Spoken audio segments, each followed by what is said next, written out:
હું શુભમ બારોટ અને સ્વાગત છે તમારું માધ્યમ મૂવી રિવ્યુઝ ની અંદર. તાજેતરમાં જે ગુજરાતી પિક્ચર રિલીઝ થયું છે જેનું નામ છે ફક્ત પુરુષો માટે. આની પહેલા પણ 2022 ની અંદર એક પિક્ચર આવ્યું જેનું નામ હતું ફક્ત મહિલાઓ માટે. તો આ એનું જ રીમેક જેવું વર્ઝન તમે માની શકો જે છે ફક્ત પુરુષો માટે.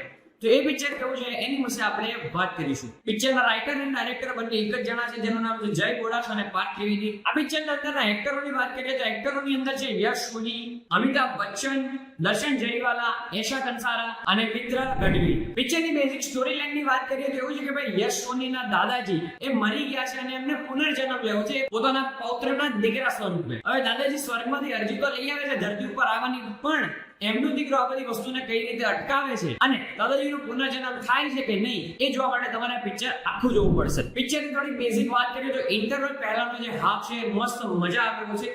ઇન્ટરવલ પછી એવું લાગે છે કે પિક્ચર ક્યાંક ને ક્યાંક બહુ જલ્દીમાં ભાગી રહ્યું છે અને ક્લાઇમેક્સ એટલો ફટાફટ પતાવી દીધો છે. અને જેવું પિક્ચરનું નામ છે કે ફક્ત પુરુષો માટે, મતલબ પિક્ચરમાં એવું લાગે છે કે ખાલી પુરુષોને જ બોલવા માટે આપેલું છે. સ્ત્રીઓનો ડાયલોગ પિક્ચરની અંદર ખરેખર બહુ જ ઓછા છે. પિક્ચરની અંદર એવો મેસેજ આપવામાં આવ્યો છે કે સ્ત્રીઓની વાતને સાંભળો અને એમની વાતને સમજો, પણ પિક્ચરની અંદર જ સ્ત્રીઓને બોલવામાં નથી દેવામાં આવી. તો થોડુંક કદાચ એ નામને જસ્ટિફાય કરવાની અંદર થઈ ગયો છે. બાકી એક્ટિંગની વાત કરીએ તો એક્ટિંગ બધા એક નંબર જોરદાર કરી છે, પણ જે પિક્ચરની અંદર અમિતાભ બચ્ચન હોય એમાં કશું ઘટે નહીં. પણ પિક્ચરમાં જો સૌથી બેસ્ટ એક્ટિંગ કરી હોય તો એ છે દાદાજી અને એશા કંસારાએ.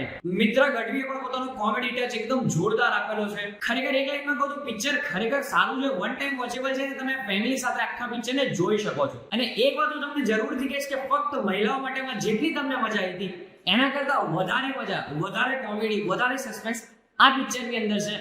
તો ખરેખર આ પિક્ચર જોવા જેવું છે ફક્ત પુરુષો માટે. બાકી આ પિક્ચરને લઈને તમારો શું વિચાર છે નીચે મને કોમેન્ટની અંદર જણાવવાનું ભૂલતા નહીં. બાકી મળીએ ફરી એક નવા વિડીયોની અંદર.